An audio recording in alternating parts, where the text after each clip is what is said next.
دوستو، ہماری گفتگو کا عنوان ہے جمہوریت کا معیار، ڈیموکریٹک سٹینڈرڈ۔ یعنی آج ہم بات کرنے جا رہے ہیں کہ جمہوریت کا معیار کیا ہے۔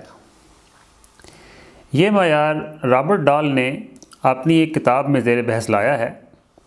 کتاب کا نام ہے آن ڈیموکریسی، جمہوریت کے بارے میں۔ زندگی میں کچھ ایسے مقاصد بھی ہوتے ہیں جن کی تکمیل ہم تنہا نہیں کر سکتے۔ ایسے مقاصد دوسروں کے ساتھ تعاون کے ذریعے پورے ہو سکتے ہیں جن کے مقاصد ملتے جلتے ہوتے ہیں۔ آپ اور دوسرے کئی چند سو افراد کے ساتھ مل کر ایک تنظیم بنا لیتے ہیں۔ تنظیم کی پہلی میٹنگ میں ممبران میں سے ایک کے ذمے یہ کام لگایا جاتا ہے کہ وہ اس تنظیم کے لیے کچھ اصول و ضوابط تحریر کرے، یعنی اس تنظیم کا ایک آئین لکھے۔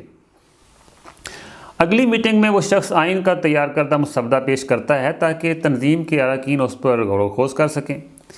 یہ ذمہ داری قبول کرتے ہوئے وہ شخص کچھ اس طرح کی بات کرتا ہے۔ وہ کہتا ہے کہ مجھے اس بات کا تو پتہ ہے کہ ہمارے مشترکہ مقاصد کیا ہیں، لیکن مجھے یہ سمجھ نہیں آ رہی کہ ہمیں اپنے فیصلے کس طرح کرنا ہوں گے۔ مثال کے طور پر، کیا ہم ایک ایسا آئین چاہتے ہیں جو ہمارے اہم فیصلے کرنے کا اختیار ہم میں سے ایسے چند لوگوں کو سونپ دے جو ہم میں سب سے زیادہ قابل اور باخبر ہیں؟ اس طرح کے انتظام کا ایک فائدہ تو یہ ہوگا کہ دانشمندانہ فیصلوں کی یقین دہانی ہو سکتی ہے۔ دوسرا فائدہ یہ ہوگا کہ باقی ممبران کا بہت سارا وقت اور بہت ساری کوشش بچ جائے گی۔ اراکین بھاری اکثریت سے اس تجویز کو مسترد کر دیتے ہیں۔ ایک رکن کھڑا ہو جاتا ہے، وہ یہ دلیل دیتا ہے کہ ان اہم معاملات پر جو یہ تنظیم نمٹائے گی، ہم میں سے کوئی بھی باقیوں کی نسبت اتنا زیادہ سمجھدار نہیں ہے کہ اس کے خیالات خود بخود باقی سب پر حاوی ہو جائیں۔ اور اگر کسی موقع پر کچھ ممبران کسی مسئلہ کے بارے میں دوسروں سے زیادہ باخبر ہوں بھی تو اس سے کیا فرق پڑتا ہے، کیونکہ ہم سب اس اہل ہیں کہ ہم وہ چیزیں سیکھ لیں اور جان لیں جن کی ہمیں ضرورت ہے۔ یہ یقینی بات ہے کہ فیصلوں تک پہنچنے سے پہلے ہمیں معاملات پر تبادلہ خیال کرنے کی ضرورت ہوگی اور باہمی غور و خوض کی ضرورت پڑے گی۔ ہم تو یہ تنظیم قائم ہی اسی لیے کر رہے ہیں تاکہ پہلے ہم تبادلہ خیال کریں، غور و خوض کریں اور پھر فیصلے کریں۔ ہم سب ایک جتنے اہل ہیں کہ معاملات پر ہونے والی بات چیت میں شامل ہو سکیں اور ان پالیسیوں پر فیصلہ کر سکیں جن پر ہماری تنظیم چلے گی اور کام کرے گی۔ چنانچہ ہمارا آئین اسی اصول پر مبنی ہونا چاہیے۔ آئین اس بات کی گارنٹی دے کہ ہم سب کو تنظیم کے فیصلوں میں حصہ لینے کا حق ہوگا۔ کہنے کا مطلب یہ ہے کہ چونکہ ہم سب برابر کے اہل ہیں، ہمیں اپنے آپ پر جمہوری طریقے سے حکومت کرنی چاہیے۔ اس کی دلیل اکثریت کے دل کو لگتی ہے۔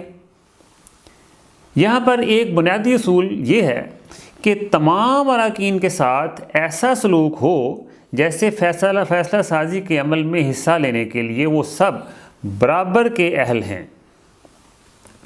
ان پالیسیوں پر فیصلہ سازی جن کی تکمیل کے لیے تنظیم کام کرے گی۔ دوسرے معاملات کے حوالے سے جو بھی ہو، اس تنظیم کو چلانے میں تمام ممبران کو سیاسی طور پر مساوی سمجھا جائے گا۔ رابرٹ ڈال کے خیال میں کم از کم 5 چیزیں جمہوریت کے معیار کی نشاندہی کرتی ہیں۔ سب سے پہلا جمہوریت کا معیار ہے مؤثر شرکت، ایفیکٹو پارٹیسپیشن۔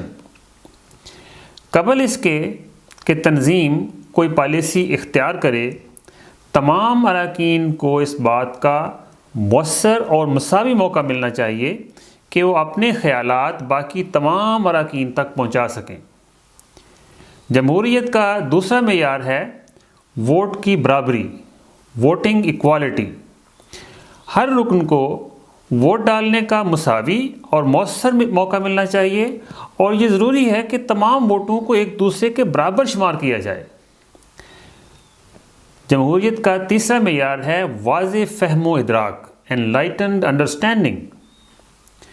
تنظیم کے متعلقہ متبادل پالیسیوں اور ان کے ممکنہ نتائج کے بارے میں جاننے کے لیے ہر رکن کو مساوی اور مؤثر مواقع حاصل ہونے چاہئیں۔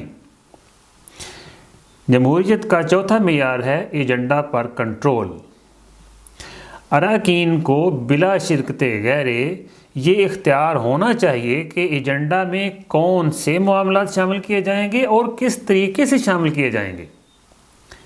اور جمہوریت کا پانچواں معیار یہ ہے بالغ افراد کی شمولیت، انکلوژن آف اڈلٹس۔ اگر سب نہیں تو مستقل بالغ رہائشیوں کی اکثریت کو ضرور بے ضرور شہریوں کے مکمل حقوق حاصل ہونے چاہئیں۔